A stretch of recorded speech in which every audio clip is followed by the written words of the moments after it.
Līdz ar augstā laika iestāšanos vairāk darba palicis ugunsdzēsējiem.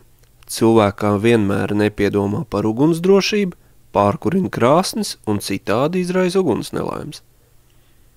Savukārt ar citādu raksturu negadījumu nācās saskarties 30. janvārī kādā Vecliepājas privātnam sētā. Tur bija aizdegušies malkas krājumi ar visu malkas šķūnīti. Par laimi Liepājas ugunsdzēsēji ieradās ātri un paglāba gan malkas krājums, gan apkārtējo iemītnieku iedzīvi.